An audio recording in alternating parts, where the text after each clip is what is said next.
আসসালামু আলাইকুম সুপ্রিয় দর্শক, পদ্মা টিভি 24 এর পক্ষ থেকে আপনাদের সবাইকে আন্তরিক প্রীতি এবং শুভেচ্ছা জানাচ্ছি। প্রিয় দর্শক, private survey and lobbies firm PSLF সেনা জীবনের গল্প অনুষ্ঠানে আমরা আজকে যাকে যুক্ত করছি তিনি হচ্ছেন বাংলাদেশ সেনাবাহিনীর একজন অবসরপ্রাপ্ত কর্মকর্তা, directorate general force intelligence DGFI এর প্রতিষ্ঠাতা পরিচালক, একজন নিরাপত্তা বিশ্লেষক, দেশপ্রেমিক, সেনাবাহিনীর সুযোগ্য সাবেক একজন অফিসার, জনাব মেজর অবসরপ্রাপ্ত মুজিবুল হক আজকের অনুষ্ঠান আলোচনা। প্রিয় দর্শক, অনুষ্ঠানে কিন্তু কোনো প্রশ্ন যদি আপনারা করতে চান তাহলে স্ক্রল দেখানো বল করলে আমরা আজকের যিনি একজন সাবেক প্রজাতন্ত্রের একজন দায়িত্বশীল সেনাবাহিনীর একজন কর্মকর্তা, গোয়েন্দা অফিসার, তার মাধ্যম দিয়ে আমরা কিছু বিষয় জানব।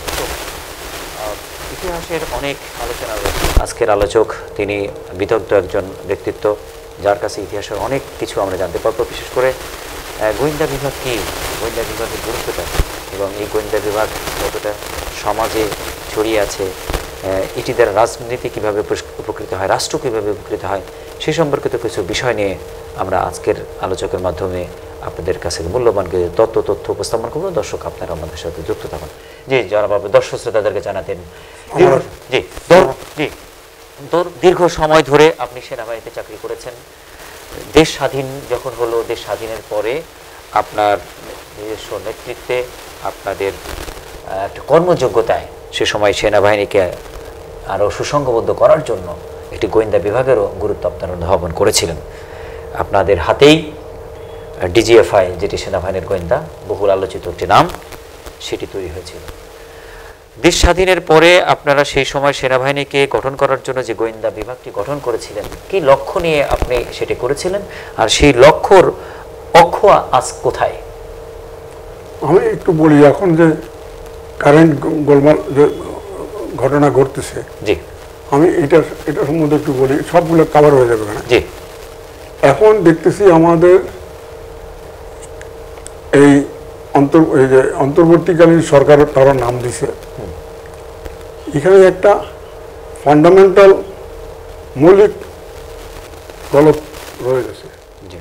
এটা কি আমরা যেটা মনে করতেছি কনভেনশনাল, যে ধারাবাহিকভাবে আমরা দেখে আসতেছি ইন্টারিম গভর্নমেন্ট বা অন্তর্বর্তীকালীন গভর্নমেন্ট 3 মাস পরে ও ইলেকশন দেয়, এটা কিন্তু সেইটা না। এটা একটা বিপ্লবী সরকার, জি, এবং দে শুড সে আমরা বিপ্লবী সরকার। এই অন্তর্বর্তীকালীন সরকার বলবে না আমরা বিপ্লবী সরকার। ছেলেপেলেরা এবং পাবলিক জয়েন করছে তাদের সঙ্গে, শুধু ছেলেপেলেরা না, পুরো জনগণ এটা সাপোর্ট করছে। এই জনগণ এটা এই একটা পাবলিক পপুলার ডিমান্ডে আমরা আসছি, এবং আমাদের কাজ হলো বিপ্লবের কতগুলো উদ্দেশ্য ছিল সেগুলো আমরা হাসিল করার পরেই আমরা যাব, আবারও এর আগে যাব না। শুধু ইলেকশন করার জন্য আমরা আসি না। ইলেকশন করলে তো আবার তারা আসবে, ওই বিএনপি অথবা আওয়ামী লীগ, ওরা একই বোধ একই রকম। আপনি যেটা বিপ্লবী সরকার বলছেন, আমাদের সংবিধানে কিন্তু দুটি অপশন রয়েছে। সেনাবাহিনী যদি ক্ষমতা নিয়ে নেয় তাহলে জরুরি সরকার নামে, সেনাবাহিনী সরকার নামে এই সংবিধানটাকে বাতিল করে তখন সেনা আইনে কিন্তু দেশটা পরিচালিত হতে পারে। ইতিপূর্বে এই ঘটনাটি ঘটেছে। আরেকটি পার্ট হচ্ছে এই সংবিধানটিকে পুরোটা বাদ করে দিয়ে নতুন আঙ্গিকে বা কোনো বর্তমান যে সংবিধান, সেখানে কিন্তু অন্তর্বর্তীকালীন সরকারের কোনো রুলস বা কোনো নিয়ম এই সংবিধানে নাই। তাহলে এই সংবিধানকে রেখে অন্তর্বর্তীকালীন সরকার কিভাবে প্রতিষ্ঠা হতে পারে? তো আপৎকালীন সরকার বা বিপদকালীন সরকার বা কেয়ারটেকার সরকার বা নির্বাচনকালীন সরকার নামে কিন্তু সংবিধানের ধারা রয়েছে। এই জায়গায় যে এটি গ্যাপ রয়েছে, এই গ্যাপটি দূর করার জন্য আসলে কি করা যেতে পারে? যখন বিপ্লব হয়ে গেল, জি, বিপ্লব হলে কনস্টিটিউশনকে ধরে মালা দিয়ে ওটাকে বুড়িগঙ্গার বিসর্জন দিতে হবে। বুড়িগঙ্গায় বিসর্জন দিতে হবে, অন্যভাবে হবে না। এটা কনস্টিটিউশন কি কনস্টিটিউশন, আর এই কনস্টিটিউশন কে লিখছে? আমরা তো লিখি নাই। এটা ভারতে ইন্দিরা গান্ধী আর এই সুধাংশু কি শেখর রায়, এস রায়, ওদের অর্ডার এটা হয়েছে। এটা তো আমাদের হয়নি। আমরা স্বাধীন মাতৃভূমিতে এসে, স্বাধীন দেশে স্বাধীনভাবে আমরা কনস্টিটিউশন বানাতে পারি না। আমাদের মতন আমরা বানাতে পারি না। আমরা শুধু কনস্টিটিউশনই না, আমাদের যেটা জাতীয় সঙ্গীত, আমাদের ফ্ল্যাগ, তারপরে আমাদের জাতীয় প্রতীক এই শাপলা ফুল। শাপলা ফুল তো এটা যে ফুল এটা আমি জানতাম না 71-এর আগে, 72-র আগে। এটা শাপলা এখানে খায়, শাপলা কেউ। শাপলা ফুল কেন হবে? আমাদের দেশে বাঘ আছে, কত কিছু আছে। শাপলা ফুল কেন হয়েছে? কারণ শাপলা ফুল হলো পদ্ম ফুলের ছোট বোন, পদ্ম ফুলের ছোট বোন। আর এই যে গানটা আমরা খুব ফার্স্ট ক্লাস গান, আমার জাতীয় সঙ্গীত। জাতীয় সঙ্গীত যেহেতু রবীন্দ্রনাথ ওইটাও লিখছে, এটাও লিখবে, এটা কথা হলো আমরা নিজেরাই জাতীয় সঙ্গীত বানাই। আমাদের জাতীয় কবি নজরুল ইসলাম সাহেব। জি চলো আমি ইতিহাসটিকে এইভাবে বলি, বলি ৭২-এর 10 জানুয়ারিতে তৎকালীন বিপ্লবী আন্দোলনের নেতা হিসেবে, অবিসংবাদিত নেতা হিসেবে সেই সময় তিনি এই দেশের শাসনভার গ্রহণ করেন।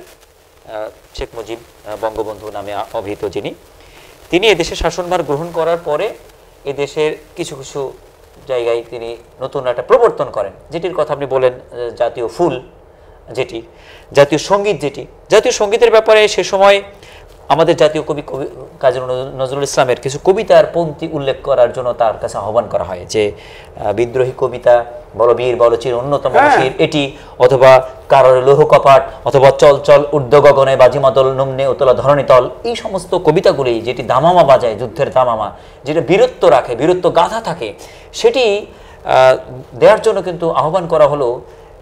কবি নজরুলের কবিতাগুলিকে তিনি জাতীয় সঙ্গীত হিসেবে বাছাই করেননি, তিনি করেছেন রবীন্দ্রনাথের। যেহেতু ভারতের কিছু সহযোগিতা ছিল, ভারত প্রীতির কারণে, যে ভারতের প্রতি বিশেষ খুশি থাকার কারণে, ভারতের প্রতি কিছু খুশি থাকার কারণে সে সময় তিনি এই জাতীয় সঙ্গীত আমার সোনার বাংলা করেছেন। আমার সোনার বাংলার যে চেতনাটা, এটা হচ্ছে ঠান্ডা চেতনা। খেয়েছো, ঘুমিয়েছো বাবু, ঘুমাও, ঘুম পাড়ে নাই, এটা ঘুম পাড়েনি সঙ্গীত দিয়ে আসলে বিপ্লবী বাঙালি চলতে পারে কিনা, এটি নিয়ে আপনার অভিপ্রায়?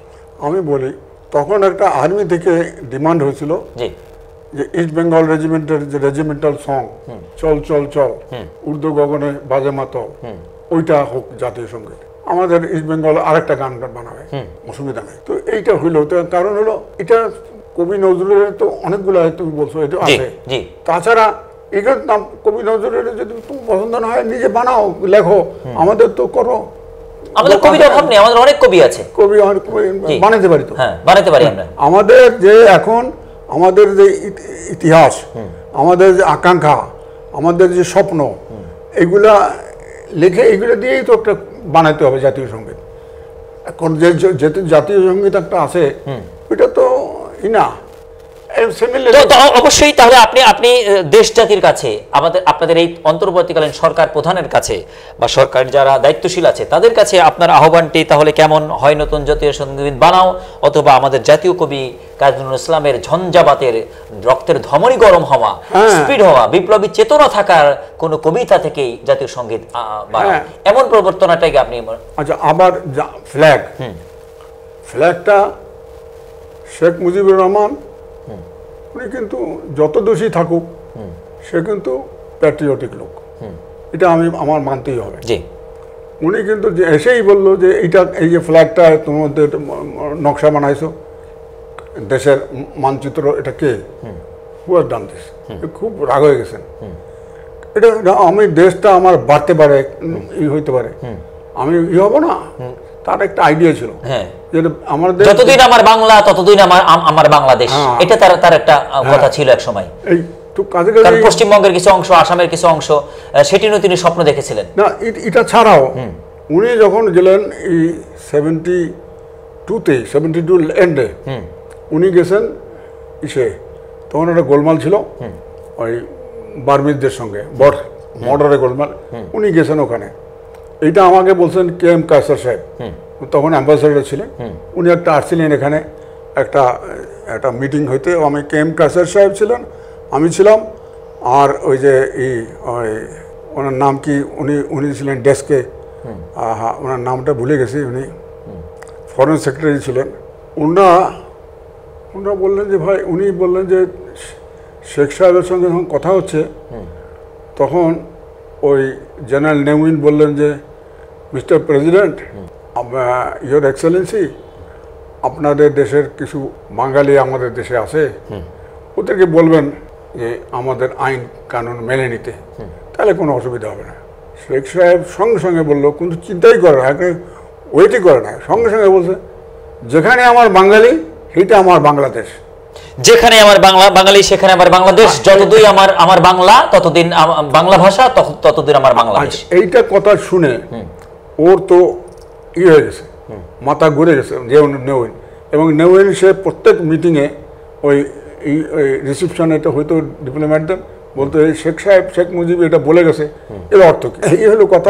আমরা আলোচনার একটু পথপরিবর্তী শুরুটা যেটি করেছিলাম, director of general force intelligence DGFI, এটি গঠনের প্রারম্ভিক কাল, লক্ষ্য, উদ্দেশ্য, যেটি 52 বছর যাবৎ এই প্রতিষ্ঠানটি, গোয়েন্দা প্রতিষ্ঠানটি এদেশের খুব নামকরা একটা প্রতিষ্ঠান।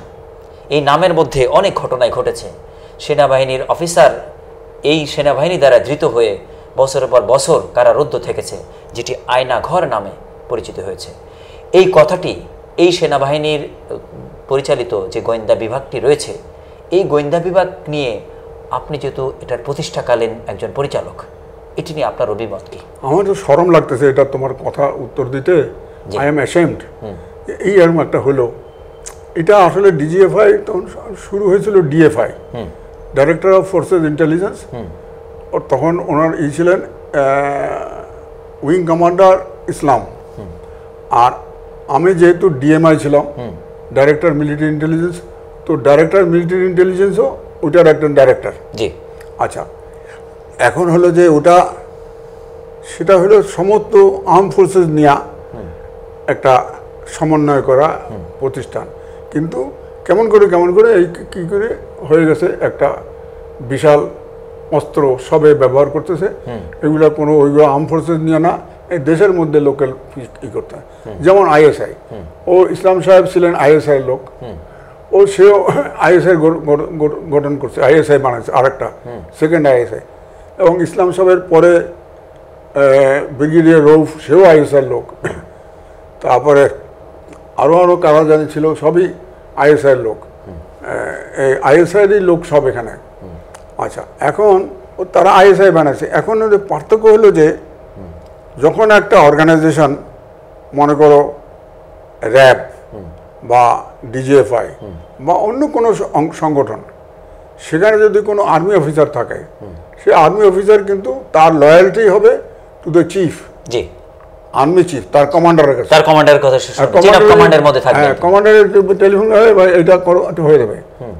এমনকি এই যে ইলেকশন কমিশন অথবা দুদক, ওখানে যদি আর্মি অফিসার থাকে, বা এই যে কী নাম, এই যে মিউনিসিপ্যালিটি, ওখানে আর্মি অফিসার থাকে, ওই তাকে যদি চিফ টেলিফোন করে এটা করে দেয়, হি উইল ডু ইট, তার লয়্যালটি। এটা তো সেনাবাহিনীর তার এই প্রস্তুত করে অফিসারদের এরকমভাবে গঠন করে এইভাবে যে সে তার আজীবন মৃত্যু পর্যন্ত, কবরে যাওয়া পর্যন্ত সে তার কমান্ডারের সিনিয়রের কথা শুনবে। তো এইটা হলো এই কাছাকাছি আমাদের দেশে এইটা, পাকিস্তানেও আছে এইটা, কিন্তু ভারতে এইটা নাই।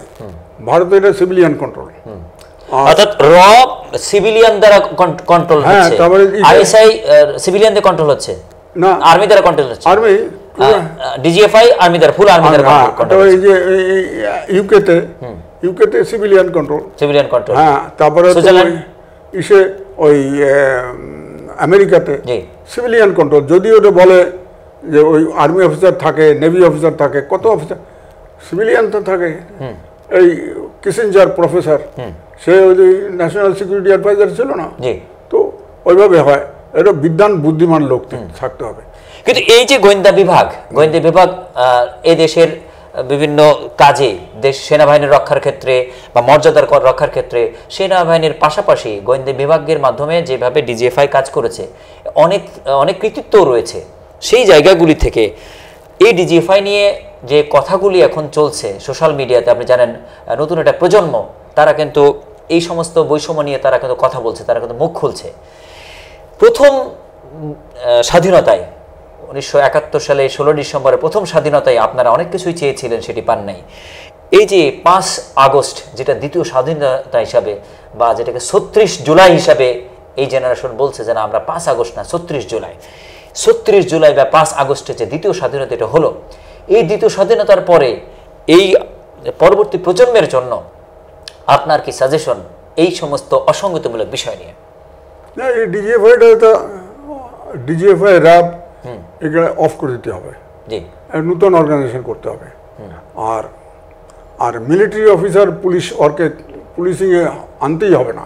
র্যাব তো পুলিশের অর্গানাইজেশন, ওখানে কোনো মিলিটারি অফিসার আনলে মিলিটারি অফিসারও নষ্ট হয়ে গেল, ওই অর্গানাইজেশন নষ্ট হয়ে গেল, দেশের কোনো লাভ হলো না, দেশের ক্ষতি। আমি একটা দেশে একজন আর্মি অফিসার রেখে কেয়ারফুলি সিলেক্ট করলাম, কেয়ারফুলি তারা ট্রেন করলাম যুদ্ধ করার জন্য, কিন্তু লাগাই দিলাম পুলিশের কাছে। এটা একটা অপচয়, এটা এটা এটা ঠিক না। আচ্ছা, আমি বলছিলাম স্পার্টাকাস, জি, শেষ ওই স্লেভ বিদ্রোহ, সে রোম তাদেরকে ই করছে থ্রু অর্গানাইজেশন, জি, অর্গানাইজড ওয়ার্ক সে করছে। আমাদের এখানে 87-এ বিদ্রোহ হইল, 1857-এ, এটাও তো ওই অর্গানাইজেশন ব্রিটিশরা থ্রু দেয়ার অর্গানাইজেশন তারা ট্যাকেল করছে, যার কারণে নবাবে বিশাল বাহিনী পরাজিত হয়েছে। ই করলো, বিশাল বাহিনী করলেও তাদেরকে ই করে দিচ্ছে, কন্ট্রোল করেছে বিকজ অফ দেয়ার অর্গানাইজেশন, সিপাহী বিদ্রোহ নামে যেটা পরিচিত। আমাদের এখানে এটা কিন্তু এদেরকে খেয়াল রাখতে হবে যে কারণ তাদেরকে তারা কিন্তু প্রিপেড অ্যাগেন্স্ট দি র কিন্তু এখানে 67 থেকে এখানে আসে। 1967 র উৎপত্তি হয়েছিল বাংলাদেশের বানাবার জন্য, সেটা তারা পারছে, এই তখন থেকে উৎপত্তি হয়েছে। এবং তারা ওই এটা এখন এটা ই করতে হবে। এখন আমি দেখতেছি যে ওরা কিন্তু চেষ্টা করবে, অলরেডি আমি কোর্টে দেখছি পরশুদিন, যে আর্মি এবং সিভিলিয়ান স্টুডেন্ট মধ্যে একটা বিবাদ কন্ট্রাডিকশন হয়েছে, ওই মিলেই সর্বনাশ হয়ে যাবে। লাগলে কিন্তু যে এটা একটা বিপ্লব, এটা বিদ্রোহ এবং বিপ্লব। বিদ্রোহ যে আমাদের যেটা এক্সিস্টিং সিস্টেম, এক্সিস্টিং চিন্তাধারা, এক্সিস্টিং অ্যাডমিনিস্ট্রেশন, এক্সিস্টিং আইন কানুন, এইসবের বিরুদ্ধে এরা গিয়া এই যে দেখুন এই যে চিফ জাস্টিসকে ই করলো, তারপরে ওই যেগুলো আপনি যেটা বলছেন যে মাঠে সেনাবাহিনীর লোক সাথে আমাদের সাধারণ ছাত্র জনতা রয়েছে, বিভিন্ন অপরাধীকে ধরে কিন্তু সেনাবাহিনীর কাছে সোপর্দ পর্যন্ত করছে, যেমন ডাকাত ধরে, চাঁদাবাজ ধরে কিন্তু তারা দিচ্ছে। সেক্ষেত্রে ছাত্র এবং সেনাবাহিনীর সদস্যরা যারা মাঠে রয়েছে তাদের মধ্যে ভ্রাতৃত্ব বন্ধন তৈরি করার জন্য আপনি একজন অভিভাবক হিসাবে, যারা ছাত্র তারা আপনার নাতি তুল্য, আর যারা সেনা অফিসার তারা আপনার সন্তান তুল্য, বা যারা চাকরি করতেছে তারা আপনার স্নেহভাজন, তাদের কাছে আপনার আসলে সাজেশনটা কি? আমি বলি কতগুলো সাজেশন, এগুলো ইমিডিয়েটলি তাদের করা উচিত। সেটা এই সেনাবাহিনীর সবার বুকের মধ্যে ব্যথা আছে।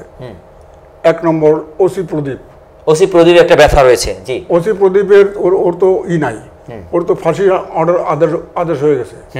ওই যে যারা ওই আইসিটিতে আইটিসি না আইসিটি হইলো, ওদের তো অর্ডার হওয়ার আগেই ফাঁসি হয়ে গেছে। তো এই এত দেরি কেন? ওসি প্রদীপের ব্যাপারে একটা ফয়সালা দেরি হলে it will send A message. হ্যাঁ, সবার জন্য একটা কষ্ট। পিলখানা, আচ্ছা এইটা একটা না, এটা ছাড়াও এই যে তখন আমরা প্রকাশ পাইছি যে ওসি প্রদীপ, বেনাজির, আরো কোন পুলিশ অফিসার তারা ভারতীয় ওই এমবেসিতে যাইতো, যোগাযোগ ছিল, ওইগুলো এক্সপোজ করতে হবে। তখন এটা চাপায় রাখছিল, এখন এক্সপোজ করতে হবে, ওইটা বলতে হবে যে এরা। আচ্ছা, নেক্সট হলো পিলখানা কিন্তু এখানে যারা আছে, কতগুলো লোক এখানে আছে, তো এখনো এখানে আর্মির লোক আছে যে তাদেরকে ধরে বাঁধতে হবে, তারপরে তাদেরকে বিচার করতে হবে, এবং তাদেরকে এই শেখ হাসিনা তো নাম্বার 1 কালপ্রিট, তো শেখ হাসিনা, জয়, তারপরে এই সোহেল তাজ, এরা তো কেউ বাদ না। তারপরে ছিল এই যে নানক ছিল সে সময়, নানক, মির্জা আজম, তাপস, তারপরে এরা সবগুলো হয়, শেখ সেলিম, কে বাদ গেছে? কেউ বাদ না। এগুলোর সবগুলা কোথায় আছে, ওদেরকে ওই ইন্টারপোলের মাধ্যমে আনাইতে হবে। আইন কানুন আছে দুনিয়াতে, ওদেরকে ডাকাইতে হবে, ডেকে ওদেরকে বিচার করে বিচারে যাদের ফাঁসি হবে ফাঁসি দিয়ে দিতে হবে। সেক্ষেত্রে পিলখানাটা নতুন করে আবার ঢেলে দেওয়ার দরকার পড়ে না। তৎকালীন বিডিআর সেনা সদস্যরা তারা কিন্তু তাদের চাকরি ফিরে যাচ্ছে, তারা অনেকে বঞ্চনার শিকার। সেই জায়গাগুলো নিয়েও আপনি একজন অভিভাবক হিসাবে এই বিডিআর জওয়ানদের প্রতি আপনার কি আহ্বান? তারপর আরো আছে মিডিয়ার লোক আছে, এই যে মুন্নি সাহা তো ওখানে ক্লিয়ার, সে ওখানে অলরেডি ছিল, সে জানতো এই কারবার হবে, সে ওদের টেলিভিশন করতেছে। আর কাছে কাছে মুন্নি সাহা এই সমস্ত লোকদের ধরতে হবে। আচ্ছা, বিডিআর এখন আমরা জানি যে বিডিআর এটা কোনো মিউটিনি না, এটা হলো একটা কনস্পিরেসি, ষড়যন্ত্র। কাছে কাছে যখন ষড়যন্ত্র, এটারে কোনো ডিসব্যান্ড করার কোনো ঠিক হয় নাই, এবং এটারে রিভাইভ করতে হবে, আবার বিডিআরকে জাগাইতে হবে, আবার বিডিআরকে আনতে হবে, এবং এই বিজেপিকে আউট করে দিতে হবে। এবং বিজেপিকে আউট করে দেবে এই কারণে, কারণ একটা তো এটা দরকারই নাই, আর এটা তো এই নামের ভার্সন একটি কথা, বিডিআর একেবারে ডিফেন্স নিয়ে তারা দায়িত্ব পালন করে, সে একেবারে তাদের যে শৌর্যতা, তেজস্বিতা, বীরত্ব সেটি কিন্তু নামের মধ্যেই ছিল, তাদের কাজের মধ্যেও কিন্তু ছিল। অর্থাৎ তারা কিন্তু বর্ডারে তারা কিন্তু ব্যাপক মানসিক শক্তি থাকতো, তাদের জাতীয়তা থাকতো। গার্ড রেজিমেন্ট মানে গার্ড মানে তুমি হচ্ছে নিরাপত্তা কর্মী, মানে তুমি একজন হচ্ছে চাকর, এই হিসাবে ট্রিট করার যে নামের মধ্যেই তাদেরকে যে অবদমিত করে রাখা, অবদমন করে রাখার যে চিত্রটি এটি ফুটে ওঠে, এটি আসলে সাপের বিষদাঁত ভাঙলে সাপের অবস্থাটি যেমন বিডিআর থেকে বিজেপি করার কারণে অবস্থাটা কি হয়েছে কি তেমন। ইপিআর আর বিডিআর, ইপিআর থেকে বিডিআর, ইপিআর এর প্রথম ছিল চিফ ছিল পুলিশের ডিআইজি একজন, আইয়ুব খান যখন আসলো এখানে, তার কাছে জিওসি ছিল ব্যাটালিয়ান 2টা, এখন তো আমাদের 11টা ডিভিশন না কত। তো সে বললো যে এটা 2টা আমি কেমন করে করবো, বুদ্ধি বার করলো যে এইটারে মিলিটারি করে ফেলি, মিলিটারাইজ করতে হবে। ব্রিগেডিয়ার আহমেদ তার খুব ঘনিষ্ঠ লোক এবং খুব ভেরি গুড অফিসার, তাকে বানিয়ে দিল ডিজি প্রথম। তারপরে সে সমস্ত মিলিটারি র্যাঙ্ক করলো, এই জেসিও এনসিও এদের র্যাঙ্ক মিলিটারি, আর্মি র্যাঙ্ক, মানে মিলিটারাইজ করে দিল, এবং এদেরকে ওই ট্রেনিংয়ে আসতো, এবং স্মার্ট বানিয়ে দিল একবারে, এবং ট্রেনিং নিতে, কোর্স করতে ওরা আর্মিতে আসতো। আচ্ছা, এখন কি হয়েছে, এখন একটা করছে, এটা ওই ডিএডি ফিএডি বানাইছে। ডিএডি করে কি হয়েছে, ডিএডিটা এই ডিপটি অ্যাসিস্ট্যান্ট ডাইরেক্টর হেন তেন ও বানাইছে যে সিভিলিয়ান ইন্ডিয়ার মতন, এটা বানাইছে দত্তবাবু, ওইটা বানায় সর্বনাশ করছে। এখন সে ডিএডি, সে জানে না সে কি অফিসার নাকি জেসিও, এবং সে অফিসার আর জেসিওর মাঝখানে। আমাদের এখানে ঐতিহাসিকভাবে ট্রেডিশনালি ওই একটা জেসিও, সে কিন্তু ইউনিটের সিকিউরিটি, তার সেই ইউনিটের সিকিউরিটি সকাল বিকাল সে সিওর কাছে রিপোর্ট করে, স্যার এই হয়েছে ওই হয়েছে দিস দ্যাট। কিন্তু সে এখন একটা ডিএডি ভিতরে ঢুকাই দিয়া, এখন সে জানে না এটা তার কর্তব্য না তার কর্তব্য, এটা একটা গোলমাল হয়ে গেছে, গোলমাল হয়ে গেছে। এইটা মেইন কারণ হলো, এইটাই মেইন কারণ যে এই যে তাপসের ওখানে যে মিটিং হইতো, এটা রিপোর্ট হয় নাই, এটাই মেইন কারণ। এবং নর্মাল যদি আগের যদি জেসিও সিস্টেম থাকতো, ও এসে জেসিওকে রিপোর্ট করতে, স্যার আমাদের এখানে। তাহলে আপনি ডিএডি সিস্টেম থেকে জিসিও সিস্টেম জুনিয়র কমিশন অফিসার সিস্টেমটা আপনারা করতে চাচ্ছেন? হ্যাঁ, শুধু এইটাই না, আর একটা করছে কি, এখন এই সরকার এই যে এইগুলো ডিএডি সিস্টেম, এদেরকে পাঠাচ্ছে বিএসএফ এর ট্রেনিং এর জন্য, এদের সবকে বার করে দিতে হবে। আর বাইর করে দিতে হবে, অথবা এদেরকে আনসার বা পুলিশ টুলিশ এখানে কোনো এই কাস্টম করতে ফেলে দিতে হবে, বা ফরেস্ট ডিপার্টমেন্টে কোথাও ফেলতে হবে। কারণ এরা এখন ওখান থেকে আইসা, ইন্ডিয়া থেকে আইসা তো ইন্ডিয়ানাইজ হয়ে গেছে, এদেরকে রাখা যাবে না। এটা একটা কথা। পিলখানা আর একটা ওসি প্রদীপ বলছে পিলখানা, আর একটা হলো যে সাগররুনি, এইটা সাগররুনি মার্ডার। এটা শুধু সাগররুনিকে মার্ডার করে নাই, এটা তো ভিতরে বহুত কিছু ছিল। গণমাধ্যমকে মার্ডার করেছে, হ্যাঁ। এটার ভিতরে অনেক ইতিহাস ঐতিহ্যকে মার্ডার করেছে। হ্যাঁ, আর এটার ভিতরে কি আছে এইগুলা ওই তোমার ওই যে কি আছে ওই যে পাওয়ার প্লান্ট এই সময় কি ওই যে সে বানাচ্ছিল জি ওই আইপিপি ইন্ডিপেন্ডেন্ট পাওয়ার প্লান্ট না কি বলে জি, ওইগুলা ওই যে উইদাউট কন্ট্রাক্ট উইদাউট টেন্ডার দিচ্ছে গভর্নমেন্ট, তো ওগুলো সে বাইর করছিল। তো ওইগুলো সব আমাদের জানতে হবে, এই সাগরগণিটা। আর সাগরগণির জন্য এখানে ওই ইকবাল সোমান চৌধুরী সেই হলো 1 নম্বর দোষী। তার কারণে বিচার বিলম্বিত হয়েছে বলে আপনি মনে করেন? বলছে আমি হ্যান করেগা তান করেগা, ইকবাল সোমান চৌধুরী ওটা বানিয়ে দিল অ্যাডভাইজার, কিছুই করে নাই। আর ওখানে মুসা সাহেব একটা স্ট্যান্ড নিয়েছিল, মুসা সাহেব তো মারা গেছে। আচ্ছা, মুসা সাহেব মারা যাওয়ার পরে সে আরো হয়ে গেল। তো এখন মিডিয়াতে অনেক ঢুকে গেছে। মিডিয়াতে যে শ্যামল দত্ত আর কি আছে না, এই যে আরো অনেকগুলা তুমি নাম জানো, এগুলো তো মানুষই না, তাই না? এরা তো সবসময় ওই উঠতে পড়তে ভারতের গান গায় বাংলাদেশের বিরুদ্ধে। জি, ডক্টর মোহাম্মদ ইউনূস তিনি যে ফর্মুলা আবিষ্কার করলেন, জমি তোমার ইনভেস্টমেন্ট আমার, তুমি আমি 50-50, এসো বিজনেস করি, এই ফর্মুলা দিয়ে তিনি গ্রামীণ ব্যাংকে প্রতিষ্ঠা করলেন। এবং এই ফর্মুলা বিশ্বব্যাপী এতটা গুরুত্ব প্রাপ্ত হলো যে তাকে নোবেল শান্তি পুরস্কারে ভূষিত করা হলো। সেই বিদগ্ধ ব্যক্তি যিনি সারা দেশকে সারা বিশ্বে একেবারে একাকার করে সুপরিচিত করিয়েছেন, সেই বিদগ্ধ ব্যক্তিকে অবশেষে ছাত্র জনতা দ্বিতীয় বিপ্লবের মাধ্যমে তারা যে পরিবর্তন আনতে চাইল এবং তাকে অন্তর্বর্তীকালীন সরকারের প্রধান করা হয়েছে। অর্থনীতিবিদ নোবেল বিজয়ী এবার হয়েছেন অন্তর্বর্তীকালীন সরকার প্রধান। বর্তমান সাংবিধানিক হিসাবে তিনি প্রধানমন্ত্রীর ক্ষমতা গ্রহণ করছেন। সেক্ষেত্রে একজন ডক্টর ইউনূস একজন বিদগ্ধ জন, বয়সে আপনারা প্রায় কাছাকাছি হবেন, সুতরাং তার কাছে আপনার কি প্রত্যাশাগুলি রয়েছে? না, ওনার সঙ্গে আমার পরিচয় হয়েছে আগে, জি, এখন যোগাযোগ নাই। তো উনি চিটাগংয়ের, তো আমার শ্বশুরবাড়িও চিটাগং, ওইভাবে আমার পরিচয় আছে, ওনার সঙ্গে পরিচয় হয়েছিল। উনি শান্তিতে নোবেল প্রাইজ পাইছে, জি, এবং আমি মনে করি উনি আরেকটা নোবেল প্রাইজ পাওয়ার জি, যোগ্যতা আছে ওনার। উনি অসাধারণ ব্যক্তি এবং আমি দোয়া করি এবং সবে ওনাকে সাপোর্ট করা উচিত। এবং আপনি যেটি, উনি তো অর্থনীতিবিদ, অর্থনীতির প্রফেসর ছিলেন, তাহলে শান্তিতে পেলে এবার, এবং একাধিক নোবেল পুরস্কারের ঘটনা ঘটেছে, একজন ব্যক্তি কিন্তু একাধিকবার নোবেল পুরস্কার পেয়েছেন, এমন ঘটনা ঘটেছে।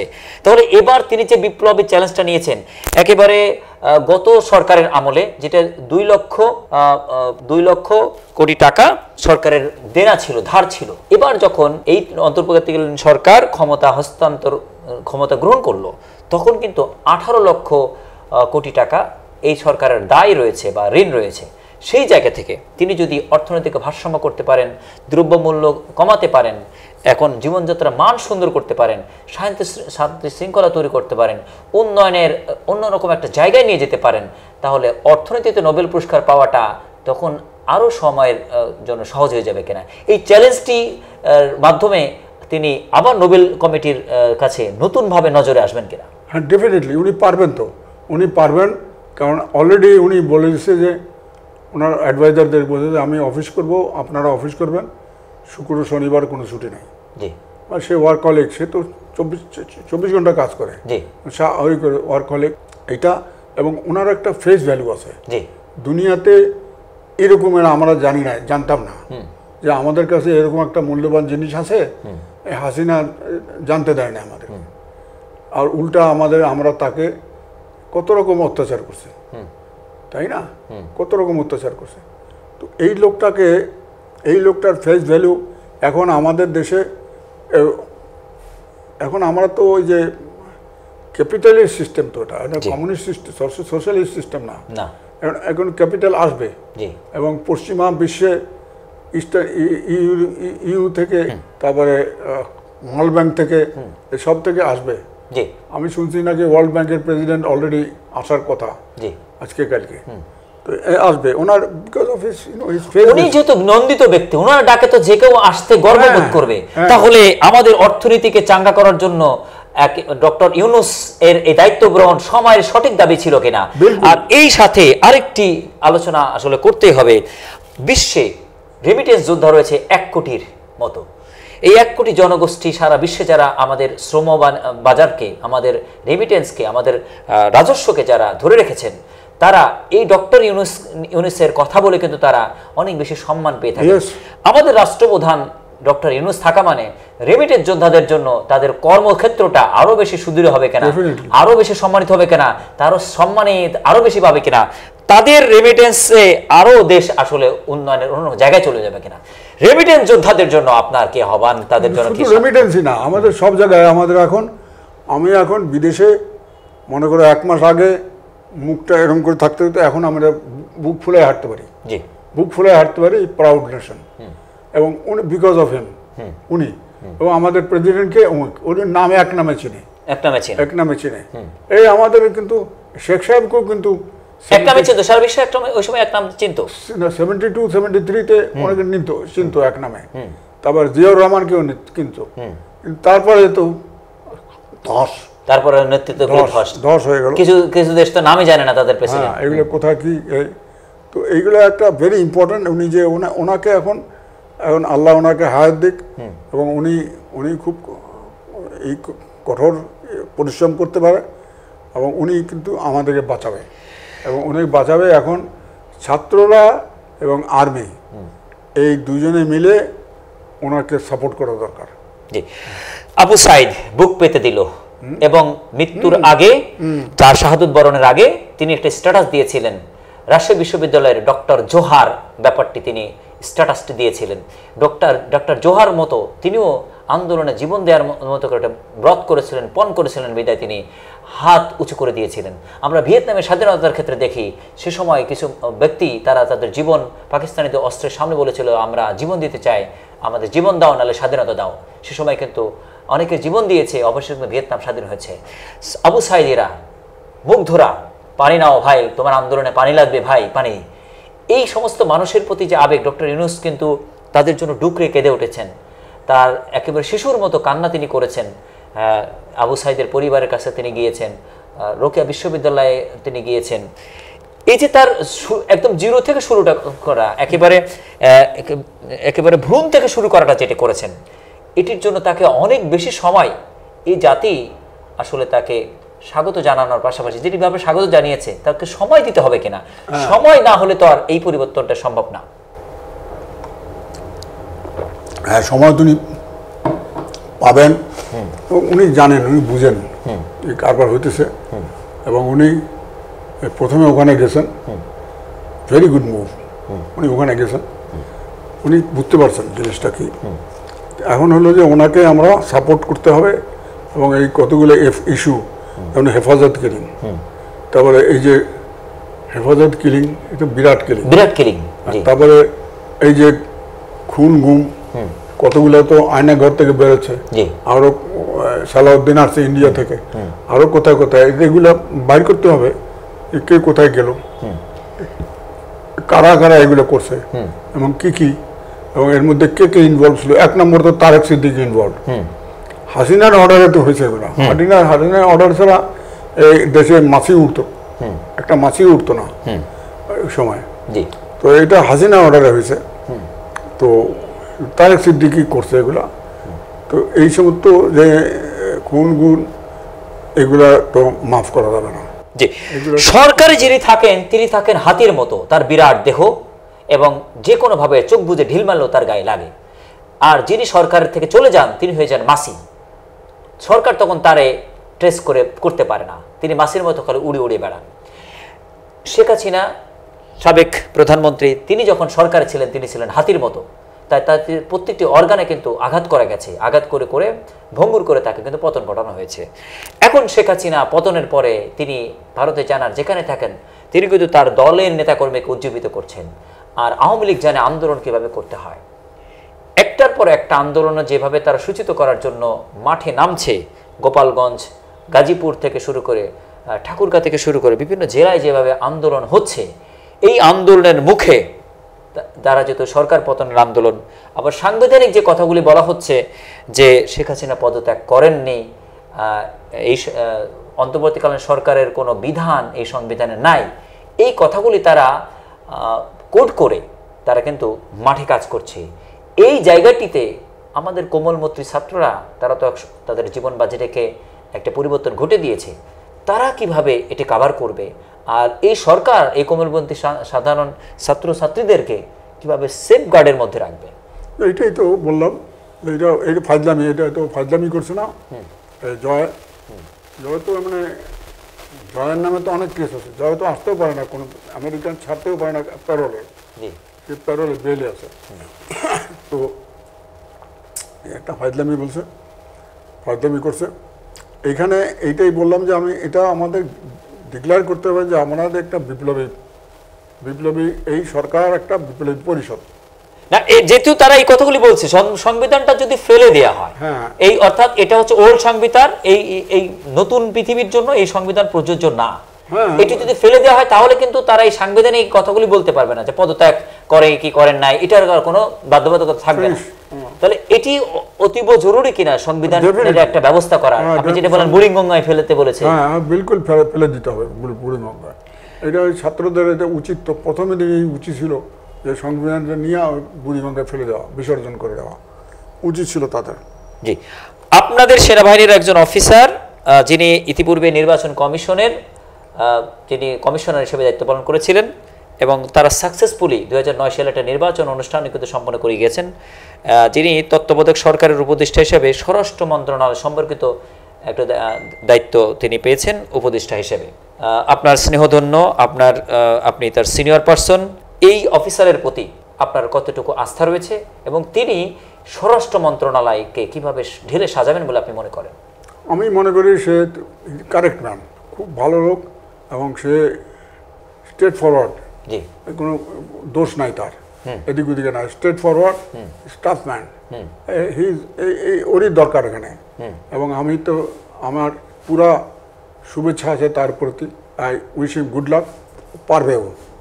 ওরে আমি এই পরশুদিন একটা মেল দিছিলাম, ওখানে আমি কতগুলো পয়েন্ট লিখছিলাম যে একটা হলো পুলিশকে অরিজিনাল যেভাবে ব্রিটিশরা রেখে গেছিল এক্সিকিউটিভের আন্ডারে, মানে আমাদের দেশে বিসিএস অফিসার মানে ডিসি এসপির এসিআর লিখবে, হোম সেক্রেটারি এই আইজিপির এসিআর লিখবে। আচ্ছা, তারপরে পুলিশ হেডকোয়ার্টার কোনো, এটা ফোর্সই না, এটা সার্ভিস, এটা ফান্ডামেন্টাল জিনিস।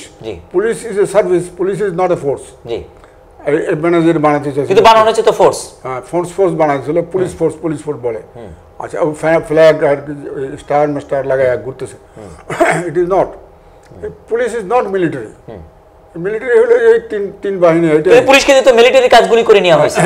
তো কাজেই ওইটা জিনিসটা আমি ওকে বলছি, ওই মেইলে আমি দিয়েছি, সে সাজেস্ট করছি যে ইউ প্লিজ এটা একেবারে ইমিডিয়েটলি করো, এদেরকে put them under the original British system, যেটা আমাদের পুলিশ হওয়ার কথা ওইটা। আচ্ছা, 1 নম্বর।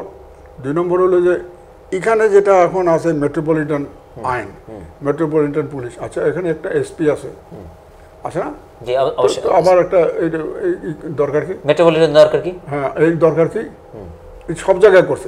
এটা করছে তো ওই প্রয়াত কর্নেল মোস্তাফিজ সাহেব, উনি তো পুরানো আইএসআই লোক, এফবিআইতে ট্রেন্ড, ওনার বুদ্ধি ওইভাবে ছিল, মানে এটা দিস ইজ নট গুড, এটা হবে না। এটা হওয়া ব্রিটিশ টাইমে শুধু কলকাতায় বোম মারার সময়, বোমাবাজির সময় করছে, পাকিস্তানে এত গোলমাল করাচিতে করে না তারা। তারা বলছে যে না, আমরা যদি পুলিশ করি তো এর গোলমাল আরও বেশি হবে। আমরা পলিটিক্যাল অফিসার যেটা আছে, যেটা ওই সিভিল সার্ভেন্ট, সে হিজ ট্রেন্ড, তার একটা ইতিহাস আছে, ঐতিহ্য আছে, how to deal with the পাবলিকের সঙ্গে সে কথাবার্তা বলতে পারে। কিন্তু পুলিশের ইউনিফর্ম পরা, বন্দুক হাতে সে পারে না, সে ওই নেগোসিয়েশন পারে না। তো ইমিডিয়েটলি এইটা বন্ধ করে দেওয়া উচিত। এইটা কারণ এটা একটা পুলিশ রাষ্ট্র, এটা আমাদের সব শহরগুলা মেট্রোপলিটন হয়ে গেছে, মানে পুলিশ রাষ্ট্র। দরকার কি ভাই? পুলিশ রাষ্ট্র হয়ে গেছে। জনগণের রাষ্ট্রের প্রয়োজন, পুলিশিং রাষ্ট্রের প্রয়োজন নেই। জি, আরও আমি কতগুলো আমি দেখছিলাম পয়েন্ট, জি, সেটা আরও হচ্ছে ওদের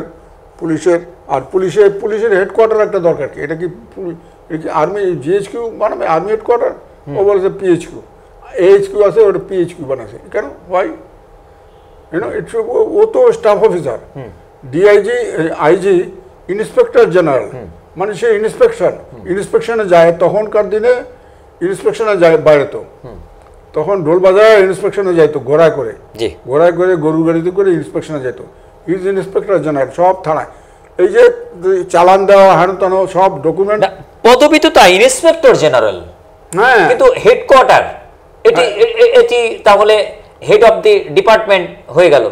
হ্যাঁ, ইন্সপেক্টর জেনারেল, আর এই সবগুলো তো ইন্সপেক্টর, ডিআইজি সব ইন্সপেক্টর না? জি। আচ্ছা, সাব ইন্সপেক্টর, জি, অ্যাসিস্ট্যান্ট সাব ইন্সপেক্টর তো। জি। আর ওরা এখন ওসি হইল গিয়া আইন হতে, ওসি কিন্তু ফরওয়ার্ড করে, জি, এক মামলা সব ফরওয়ার্ডিং করে গেলে ওসি, ওই ডিআইজি ভিআইজি ওরা না, এসপি না, জি, ওর সিগনেচার। তো কাছাকাছি এরা ইন্সপেক্টর গিয়া থানায় ডায়েরি চেক করতো, ডায়েরি চেক করে কি কি আছে হেন তেন, এই ডায়েরি আবার দুষ্ট লোকের পরে বাঙালিরা ডায়েরি পৃষ্ঠা করেছে, ছিঁড়ে ফেলে আবার নতুন ডায়েরি বানাতো। তো আমাদের ওই সিস্টেমে যাইতে হবে, রিভার্টিং টু দ্যাট, এবং ওখানে করে, এবং পুলিশে নিতে হবে, অফিসার নিতে হবে খুবই বিদ্বান লোক, হ্যাঁ, ভালো লোক। আগেকার দিনে এই যে অনেক রাইটার আছে, লেখক আছে, এরা এই যে পুলিশের কাছে বিজ্ঞানী সিস্টেম তো বিসিএস পুলিশ নেওয়া হয়, তো বিসিএস ক্যাডার হতে গেলে তাদেরকে তো চূড়ান্ত পরীক্ষা থেকে শুরু করে অনেকগুলো কারিকুলামে নিতে হয়। সেই জায়গা থেকে আপনাদের যে সেনাবাহিনীতে যেটা কমিশন সিস্টেম রয়েছে, অর্থাৎ সেকেন্ড লেফটেন্যান্ট হিসাবে 18-20 বছরেই কিন্তু সে চাকরির জন্য উপযুক্ত হতে পারে, কিন্তু বিসিএস অফিসার হতে গেলে কিন্তু অনেক বেশি 7, 8, 28, 29, 30 বছর বয়স হয়ে যায়। এই জায়গাগুলিতে দূষণের কিছু ম্যাটার আছে কিনা, অর্থাৎ এই দীর্ঘ শিক্ষা কার্যক্রম করতে গিয়ে, সিভিলিয়ান থাকতে গিয়ে যখন ফৌজি আসে, তার মধ্যে একটা গলদের জায়গা দেখা যায় কিনা? পুলিশ অফিসারকে প্রথমত তার সেনাবাহিনী যেমন কমিশনের সিস্টেমটি রয়েছে, এভাবেও তাদেরকে ট্রেনিং করে কমিশনের সিস্টেমে যদি নিয়ে আসো, তাহলে পুলিশের অফিসারদের মাঝে, এই বিসিএস অফিসারদের মাঝে আরো নীতি নৈতিকতা তৈরি হতো কিনা? এটা হবে যে এটা ওই 1 নম্বর ভালো ফ্যামিলিতে হইতে হবে, জি, ভালো ফ্যামিলি বা স্কুল ভালো, স্কুল ব্যাকগ্রাউন্ড ভালো, জি, ওইখান থেকে আনতে হবে। তারপরে আমাদের এখানে প্রবণতা যে শরীর টরীর ভালো তার পুলিশ দিয়ে দেবে, ইটস নট কারেক্ট। আমাদের এখানে সাকসেসফুল পুলিশ অফিসার এই KM Kaiser, Khaja Kaiser, ji, most successful foreign service officer in Pakistan, ji, not only Bangladesh, এটা পুলিশ অফিসার। আরও অনেক এই কাছেই বাসা ছিল তার, কাজী Anwarul Haque, very senior officer, IG ছিল, ভেরি গুড অফিসার। তো পুলিশের লোক খুব বিদ্বান লোক হয়, কিন্তু এখন এই যে এগুলা বাকি এখন যে দারোগা টাইপ পুলিশ অফিসার ঠিক না, দারোগার অন্য সিস্টেম, নিচের লেভেলে অন্য, কিন্তু police officer C should be very brilliant man. আমার মনে হয় সিভিল সার্ভেন্টের হচ্ছে তার ব্রিলিয়েন্ট হওয়া ভালো, ব্রিলিয়েন্ট হওয়া দরকার। আর ওই যে সিভিল সার্ভেন্ট যদি সে আন্ডারে থাকে, তাহলে সে যদি এখন এমপি সাহেব ফোন করে দারোগাকে যে ভাই এসপি সাহেব বা দারোগা সাহেব অমুক জায়গায় এইটা করেন, তো দারোগা বলবে যে ভাই, এসপি বলবে ভাই আপনি তো স্যার আপনার কাছ থেকে অর্ডার নিতে পারি না, আপনি please talk to the DC, আমার তো ডিসির কাছ থেকে অর্ডার নিতে, ডিসি তো তার এসিআর লিখবে, হ্যাঁ, ডিসির I am working under DC. তো ওই বেটা ডিসিতে ফোন করবে না প্রথমত, যদি ডিসি করলেও ডিসি সাহেব বলবে ভাই আপনি তো এখতিয়ার নাই, আপনি তো এটা পারবেন না, এটা স্যার মাফ করেন, এটা করেন না, আপনি do something else, he will tell. কিন্তু পুলিশ অফিসার তো সেটা বলতে পারে না, পুলিশ অফিসার অর্ডার দিলেই শুনতে হবে, কিন্তু ডিসি সাহেব বলবে না স্যার এটা তো ঠিক হবে না, আপনি একটু করেন, চিন্তা করেন, এটা আমাকে একটু 1 ঘন্টা চিন্তা করে বলেন, থিঙ্ক অ্যাবাউট ইট, হ্যাঁ তেন করে একটু সময় নিত। একে তো এই ট্রেনিং তো নাই, এই পুলিশওয়ালা তো এই মনোমাহন মানুষ তো না, এবার না কেন আমার অর্ডার পেলাম কোনো মারো গুলি, বুঝতে পারছো না? পুলিশ সদস্য ব্যাপক ভাবে জীবন দিয়েছে এই আন্দোলনে। আন্দোলনের সংখ্যা কত, হত্যাকারীর সংখ্যা কত, কতজন পুলিশ মারা গেছে, সামরিক কতজন বেসামরিক মারা গেছে, এটি নিয়ে নানা কথা রয়েছে। এখন পর্যন্ত সঠিক তালিকা এ জাতির কাছে আসে নাই। কেউ বলছেন 1200, কেউ বলছেন 2000, কেউ বলছেন হাজার হাজার, এরকম কথা বলা হচ্ছে। যেমন মুক্তিযুদ্ধে কত মানুষ শহীদ হয়েছে তার কোনো কারিকুলাম ছিল না, পরবর্তীতে হঠাৎ করে বলে দেওয়া হলো তৎকালীন ব্যক্তিত্ব জনাব বঙ্গবন্ধু শেখ মুজিবুর রহমান, তিনি বলে দিলেন 30 লক্ষ শহীদ হয়েছে, 30 লক্ষ হয়ে গেল, কিন্তু সেটা কোনো কাউন্টিং ছিল না। এবারও কি সেই এই দ্বিতীয় মুক্তিযুদ্ধে শহীদদের কিন্তু কোনো তালিকা থাকবে না, বা এদের যারা জীবন দিল তাদেরকে কোনো সংখ্যা জাতি জানবে না? জি, দেশবাসীর জন্য আপনি বলুন। একটু ভূমিকা নিয়ে বলি। জি, এইবার আমার বাড়ি এইখানে, আমরা তো এখানে 1949-50 থেকে, আমার সবচেয়ে ছোট না, সবচেয়ে ছোটটার একটু বড়, তখন বয়স ছিল বোধহয় ম্যাট্রিক পরীক্ষা দিবে নেক্সট ইয়ার। জি, চন্দন, ওয়াজিবুল হক চন্দন, সে যুদ্ধে শহীদ হয়েছে। আচ্ছা, তো শহীদ হয়েছে জানুয়ারি মাসের শেষে অথবা ফেব্রুয়ারি মাসের শুরুতে। আমার মায়ের কাছে একটা ইসে আসলো, ওই মানি অর্ডার আসলো 2000 টাকা, 2000 টাকা যে হয়েছে আমরা হেনতেন এই দেশ। মা তো নেয় না, বলে যে না দেশের টাকা দরকার, আই ডোন্ট নিড, রিটার্ন করছে। আরও এখানে আশেপাশে ওই আমার পাশে কালী মন্দিরের পাশে, ওখানে 2টা ছেলে, তার 2 ছেলে গেছে। তো এরকম ইতিহাস আছে। এর অর্থ কি? এর অর্থ হলো যে 9 মাসের যুদ্ধের সময় পুরো অ্যাডমিনিস্ট্রেশন এখানে চালু ছিল, এবং সবে জানতো কোথায় কি আছে, থানায় ডিসি অফিসে সব রেকর্ড আছে। এই জন্য তারা বের করে ফটাফট তাড়াতাড়ি করে দিতে পারতো টাকাটা। Administration was working. কাজে আমাদের দেশে আমি কিন্তু চাকরিতে থাকতে আমি ইন্টারেস্ট নিয়ে নিজের উদ্যোগে আমি খোঁজ করে চেষ্টা করছি। এখানে কিন্তু আমাদের কাছে সরকারের কাছে আছে, সরকার কিন্তু ভিটা ভাতা দেয়, কি করে আছে লিস্ট। তো এইগুলো আমার মনে হয় 2 লাখের কিছু বেশি হয়েছে। হ্যাঁ 2 লাখের কিছু, কিন্তু ওখানে হাফের মতন আমাদের, কিন্তু আমাদের চেয়ে বেশি হলো বিহারিরা হত্যা হয়েছে, বিহারিরা বেশি হয়েছে, মোর দেন হাফ বিহারি। কিন্তু ওখানে কম্বাটেন্ট আছে, নন কম্বাটেন্ট আছে, বিহারি আছে, বাঙালি আছে, ইন্ডিয়ানরা যে কত 1100 না কত, সাম ভেরি অ্যামাউন্ট। তো এইগুলো আছে। তো এগুলো সরকারের কাছে আছে, কিন্তু সে পলিটিক্স করে এটা নিয়ে, পলিটিক্স করলে তো এগুলো হইল না, বুঝতে পারছো না?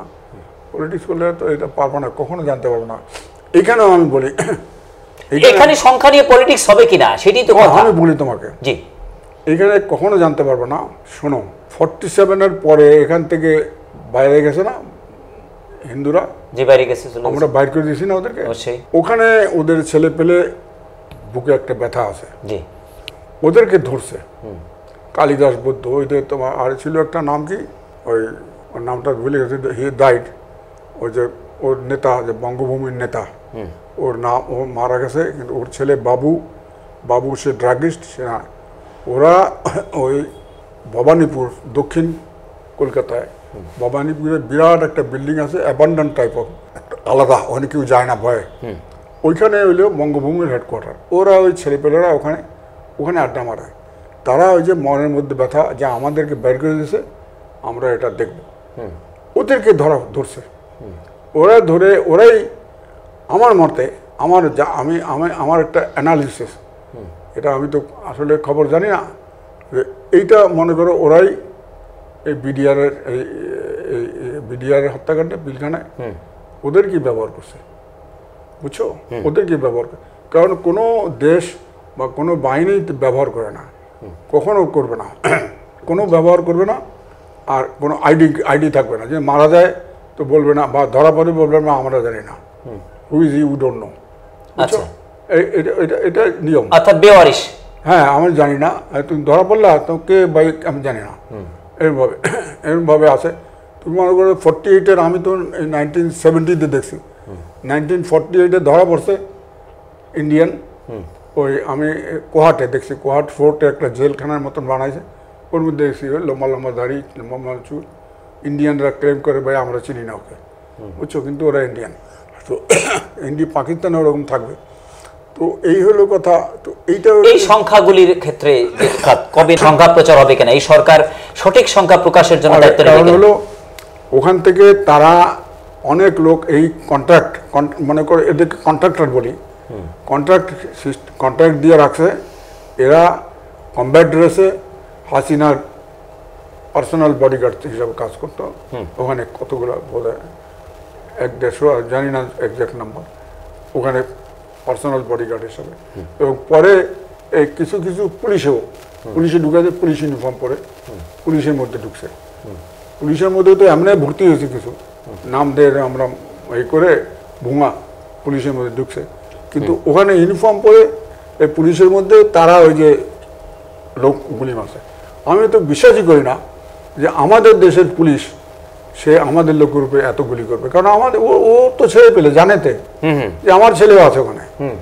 আমি তো বিশ্বাস করি না। এটা এইগুলা এই অ্যাসাসিন যারা এগুলা যাদেরকে ট্রেন করছে যে তুমি চোখ মুখ বন্ধ করে গুলি মারবা, কে মারা যায় ডাজন্ট ম্যাটার, বুঝতে পারছো? তো এই কাজে কাজে তুমি এগুলো নাম্বার তুমি বলতে পারবে না। কিন্তু এই যে করছে কারা, আমাদের লোক তো ভিতরে যোগাযোগ আছে এখনো, যারা গেছে, যারা চাকরিতে আছে তারা যাইতে দিল কেন এবং আটকাইল না কেন, এগুলো কথা আছে। এনামারির ভিডিও দেখছি আমরা যে আটকাইল না কেন, এগুলো প্রশ্ন হবে, প্রশ্ন করব আমরা কি কি কারণ this people you won't let them go free. এখনো কিছু আছে, তারা তো সিভিলিয়ান হিসেবে আছে, কত জায়গা আছে। জি, বর্তমান সেনাপ্রধান জেনারেল ওয়াকরুজ্জামান, আপনার স্নেহধন্য বাংলাদেশ সেনাবাহিনীর জেনারেল, তিনি নেতৃত্ব দিচ্ছেন। তিনি জানতেন না তার কাছে এমন একটি চাপ আসবে, যিনি তাকে ব্যাস পড়ালেন সেই তার প্রিয় আত্মীয় সাবেক প্রধানমন্ত্রীকে তাকে পদত্যাগের জন্য সব আনুষ্ঠানিকতা তার করতে হবে। এক নজরে জেনারেল ওয়াকরুজ্জামান সম্পর্কে আপনার অভিব্যক্তি। এই যে আমি তাকে এ পর্যন্ত সে খুব বিউটিফুল হি হ্যাজ পারফর্ম। জি, এক তো তার আত্মীয়, আরেকটা হলো নিচে থেকে তার প্রেশার এবং বাইরে থেকে ছাত্রদের মানুষের প্রেশার, আবার ভিতরের দগদগে বিবেক। হ্যাঁ, এই আছে বিবেক। তো বিবেকবান সে লোক, কথাবার্তা বুঝলাম সে বিবেকবান লোক, তো ঠান্ডা মেজাজের লোক। তো so far he has done very well এবং আমি মনে করি এইভাবে থাকলে ভালোই হবে। He should be like this and he should. তরুণ সমাজের আইকন হিসেবে তিনি অলরেডি হৃদয়ের জায়গা করে নিয়েছেন, যে দেশপ্রেমিক আত্মীয় হলেও আত্মীয়করণ না করে তিনি সঠিক সময় সঠিক সিদ্ধান্ত যেটি নিতে পেরেছেন, এটি বাংলাদেশের ইতিহাসের অন্যতম আলোকোজ্জ্বল একটি ঘটনা হিসেবে আপনার এই স্নেহভাজন সেনাপ্রধান সেভাবে সম্মানিত হবে কিনা জাতির কাছে? ডেফিনেটলি। কিন্তু এখন আপনার আমাদের আরও কতগুলো আছে এই ব্যাংকগুলো, বাংলাদেশ ব্যাংক, জি, বাংলাদেশ ব্যাংকের সব অফিসারদের বাইর করে দিয়েছে। বাংলাদেশ ব্যাংকের ভিতরে যায় এখন, ওখানে ধরা আতিউর রহমান বোধহয় আছে এখনো, ওকে ধরা যে ভাই তুমি গভর্নর ছিল, তুমি কি করছো, you are involve history. Atiur Rahman, Joy, এরা তো ইনভলভ, এটা ইনকোয়ারি হয়েছে, ইনকোয়ারিতে পুলিশের কাছে, পুলিশও ইনকোয়ারি করছে, ইনকোয়ারিতে পাইছে। সেক্ষেত্রে তো বর্তমান যিনি অর্থনীতি উপদেষ্টা, অর্থ মন্ত্রণালয় সম্পর্কিত উপদেষ্টা হিসেবে সালাউদ্দিন আহমেদ, তিনি কতটা আসলে এখানে দায়িত্বগুলি পালন করতে পারেন? বিড়ালের গলায় ঘন্টা তিনি কতটা, বাংলাদেশ ব্যাংক যে এখানে বিড়ালি বলা হয়, এখান থেকে অনেক কথা আসে। উনি একজন ভদ্রলোক, বয়স্ক লোক, ওনার একটা রেভলিউশনের মধ্যে উনি আটকে গেছেন, পারবেন কি না জানি না, কিন্তু ওনার পারতে হবে। কিন্তু এই ডক্টর ইউনূস ইজ ডাইনামিক। আচ্ছা, প্রতিদিন সকালে যদি এই 17 জন অফিসার তারা কারারুল হুকপাট পড়ে তারা দিন শুরু করেন, এই স্লোগান বা বলবীর এই কবিতাটা পড়ে যদি দিন শুরু করেন, তাহলে এই বিপ্লবী সরকারের জন্য সঠিক বটিকা হবে কিনা? রক্ত গরম হবে তো, রক্ত গরম হবে দিনের কার্যসূচিতে। হ্যাঁ, রক্ত গরম হবে। আচ্ছা, এটা এখন আর মিডিয়ার মধ্যে অনেক লোক আছে, এরকম তুমি জানো বলা। জি, মিডিয়ার মধ্যে অনেক রয়েছে, যেটি আমাদের তো গ্রুপিং আছে, জানেন 2 ধরনের মিডিয়া গ্রুপিং আছে, 3-4 ধরনের আছে, অর্থাৎ পন্থী আছে। এই পন্থাপন্থীর যারা, তারা এই বিপ্লবী সরকারকে কিন্তু অবশেষে সাপোর্ট করেছে, না পেরেও কিন্তু শেষ মুহূর্ত পর্যন্ত অনেকগুলি চ্যানেল তারা আত্মসংবরণ করেছে ছাত্র জনতার কাছে। এখন তাদের মধ্যে আসলে দেশপ্রেমিক হওয়া বা তারা গ্রুপিং বাইরে আসাটা আপনি প্রত্যাশা করেন কিনা? মিডিয়া গণমাধ্যম কর্মীর প্রতি আপনার হৃদয়ের ভালোবাসা রয়েছে, যেটি আপনি সাগরণের ব্যাপারটি বলেছেন, সেই জায়গা থেকে মিডিয়া কর্মীদের ব্যাপারে আপনার কি? গ্রুপিং ছাড়াও they are individually they are paid. G, they receive payment or they have received other advantages. এখন ওই ডেইলি স্টার তার অ্যাক্টিভিটি তো দেখতে আমি সন্দেহজনক, তার অ্যাক্টিভিটি যেগুলো রিপোর্ট লিখতেছে এগুলো সন্দেহজনক।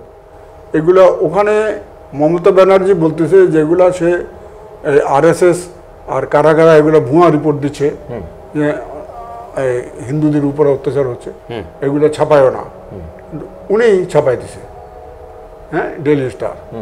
তো এইটা এরকম কতগুলা দেখতে হবে আমাদের, এগুলো করতে হবে। এখন এই যে মিডিয়াটা কে দেখতেছে, মিডিয়াটা উনি নিজেই দেখতেছে না, হ্যাঁ। মিডিয়ার দায়িত্বে তথ্য মন্ত্রণালয়ের দায়িত্বটা ডক্টর ইউনূস মহোদয়ের দায়িত্বেই রয়েছে, এটি তিনি দায়িত্ব রেখেছেন, আর কয়েকটি দপ্তর মোটামুটি হস্তান্তর হয়েছে। জি, আমরা অনেক আলোচনা করলাম দেশ, জাতি, মানুষ, মানবতা, আগামী জগতের। আরেকটা আমি বলি, জি, এই এখানে অনেকগুলো ইললিগাল ইন্ডিয়ানস আছে, জি, মানে ইললিগাল অনেক লোক আছে, কিন্তু বেশিরভাগ 90% 95% ইন্ডিয়ান। ইলিগালগুলো আউট করে দিতে হবে, একটা নোটিশ দিয়া আর করে দিতে হবে। আর যারা লিগাল আছে তাদেরকে সময় দিতে হবে যে 1 মাসের মধ্যে তোমরা এই থানায় কাগজ দাও, দেখতে হবে তোমার রিভিউ যে তোমার এখানে দরকার কিনা, whether you are required here. মানে যে কাজ বাঙালিরা করতে পারবে, আমার বাংলাদেশি লোকেরা করতে পারবে, সেই কাজ তুমি আরেকজনের কেন করবে, ও ইন্ডিয়ান কেন করবে? কারণ এটা চামচাবাজি, বুঝছো না, এটা তেলবাজি, তেল মারার জন্য এই করছে।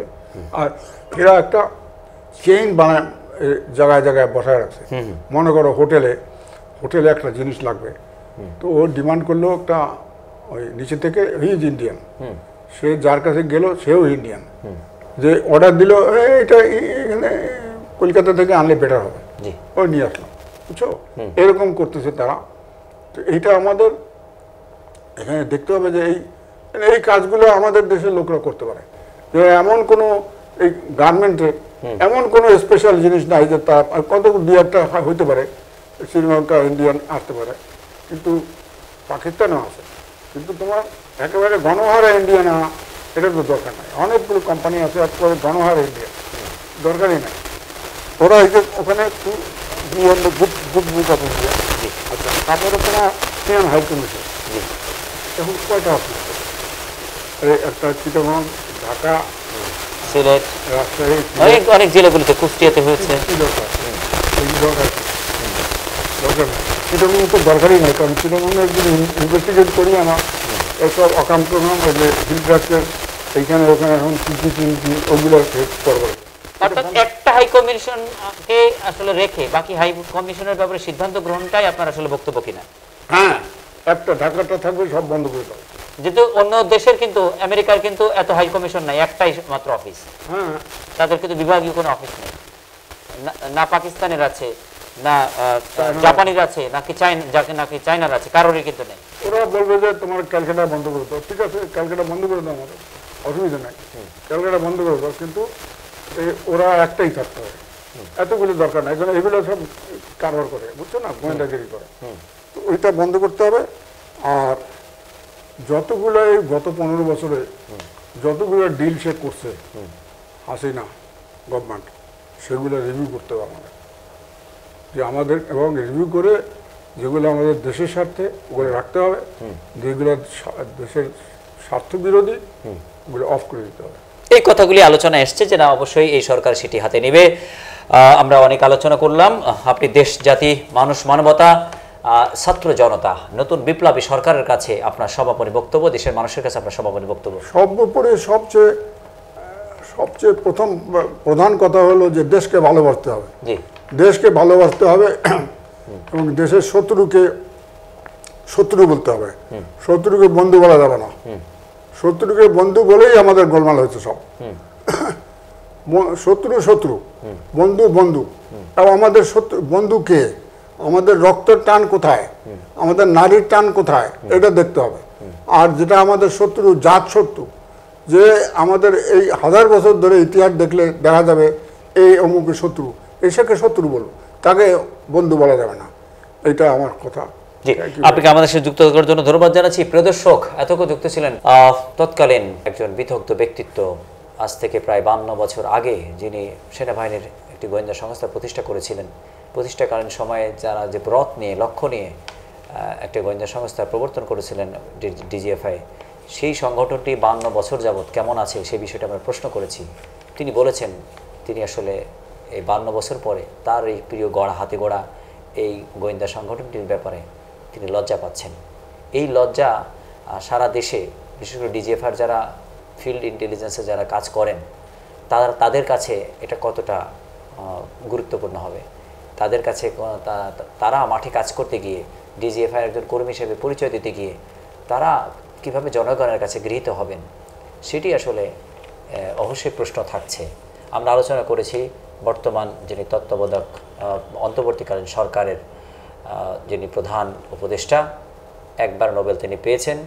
তিনি প্রধান যে বিষয়ে তিনি স্টুডেন্ট, যে বিষয়ে তিনি টিচার, যে বিষয়ে তিনি প্রফেসর, যে বিষয়ে তিনি ডক্টরেট করেছেন, সেই বিষয়েই তার নোবেল পুরস্কারটিও আজকের আলোচক প্রত্যাশা করেছেন।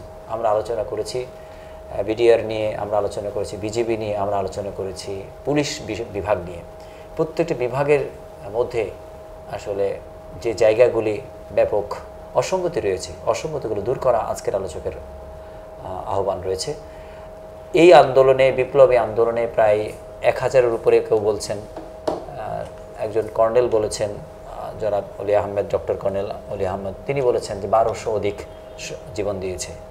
এই সংখ্যাটি কিন্তু এখন পর্যন্ত সামনে আসেনি। পুলিশ প্রশাসনের ব্যাপক আবেগ রয়েছে, তাদের প্রিয় সহোদর বন্ধুরা, ভাইরা তারা জীবন দিয়েছে। তারা বৈষম্য নিয়ে পুলিশের নন কমিশন ব্যানারে তারা আন্দোলন করে যাচ্ছে।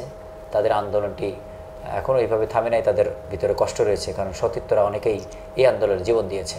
তাদের কাছে তাদের ব্যাপারটিও আজকের আলোচক চিন্তা করেছেন। আজকের আলোচকের কাছে আমরা আলোচনা করেছিলাম সাবেক তত্ত্বাবধায়ক, সাবেক নির্বাচন কমিশনার, সাবেক সেনা officer brigadier M Sakhawat Hossain, যিনি বর্তমান তত্ত্বাবধায়ক অন্তর্বর্তীকালীন সরকারের উপদেষ্টা হিসেবে স্বরাষ্ট্র মন্ত্রণালয়ের দায়িত্ব পালন করছেন। তার কাছে তিনি রূপরেখা দিয়েছেন। অবশ্যই আজকের আলোচকের কথাগুলি বিদগ্ধ রাজনৈতিক বিশ্লেষক, নিরাপত্তা বিশ্লেষক জনাব ব্রিগেডিয়ার জেনারেল এম সাখাওয়াত, তিনি অবশ্যই সেটি বাস্তবায়ন করবেন বলেও দেশের মানুষ বিশ্বাস করছে। দর্শক, আমরা যে আলোচনাগুলি করলাম সেই আলোচনাগুলো থেকে শিক্ষা নিয়ে অবশ্যই আসুন দেশমাতৃকার টানে এই দেশটাকে ভালো করার প্রয়োজনে, দেশটাকে উন্নত শিখরে পৌঁছে নেওয়ার জন্য আমরা প্রত্যেকের জায়গায় কাজ করি।